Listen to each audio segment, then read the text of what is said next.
వానాకాలంలో వానకోట్లు తొడుక్కోకుండా బయటికి పోలేం. ముసురు పెట్టేనా అంటే ఇంట్లో ముసుగు పెట్టాల్సిందే. ఇక ఎండాకాలం నెత్తికి దస్తి లేదంటే ఓ ఛత్రి, సంచిలో నీళ్ళ బాటలు ఉండాల్సిందే. గర్మీ దెబ్బకు జ్యూసుల మీద జ్యూసులు గుంజుతుంటారు. అట్లనే చలికాలంలో ఇగ మాగం పట్టిస్తుంది. ఇట్లా ఏ కాలంలో ఉండే తిప్పలు ఆ కాలంలో ఉంటాయి కానీ ఈ నడుమ కాలాలకు పడి రాకుంటుంది. ఓ కాలంలకు ఇంకో కాలం చొరబట్టే మరి. సూరన్న సురుకులు చూస్తా అంటే ఎండాకాలం షురైనట్టే ఉంది పో. పొద్దుగాల సలివెట్టి ఇంత పొద్దెక్కంగానే ఎండ దంచుడే దంచుడు. లెక్కకైతే శివరాత్రికి శివ శివ అనుకుంటా సలిపోతుంది, కాలం మారుతుందంటారు. కానీ ఇప్పుడు ముందే ఉరికొచ్చింది.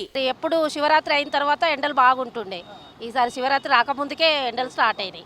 మంచి ఎండాకాలం ఎండ కొట్టినట్టు కొడుతున్నది మరి. ఇది సమ్మర్ కన్నా ఎక్కువ హీట్ అప్పుడే వచ్చేసింది ఫిబ్రవరిలోనే. ఆనకాలం, చలికాలం, ఎండాకాలం నప్పరో 4 నెలలు వంచుకోవాలి ఏడాదిలా. కానీ ఎండాకాలం ఇటు చలికాలాన్ని అటు ఆనకాలాన్ని తాపకింత కబ్జా పెట్టుకుంటొస్తుందబ్బా.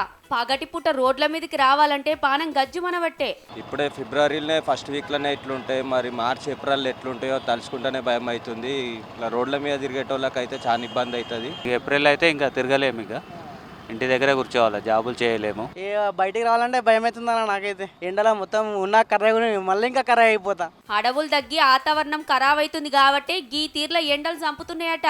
పరిస్థితి ఇట్లనే ఉండేనా అంటే రేపు ఏడాదిలో 6 నెలలు ఎండాకాలమే ఉండేటట్టుందని చెప్పిర్రు ఫ్రాన్స్ దేశం సైంటిస్టులు. ఎందుకైనా మంచిది ఇప్పటికాంచే జర జాగ్రత్తలు తీసుకోర్రి. యాళ్లకు నీళ్లు తాగాలి, నీడ పట్టునే తిరగాలి, నాదాని అనుకోకుండా నెత్తి మీద కొంగో దస్తో వేసుకోర్రి. పిల్లలు ముసలళ్ళు జర పైలం.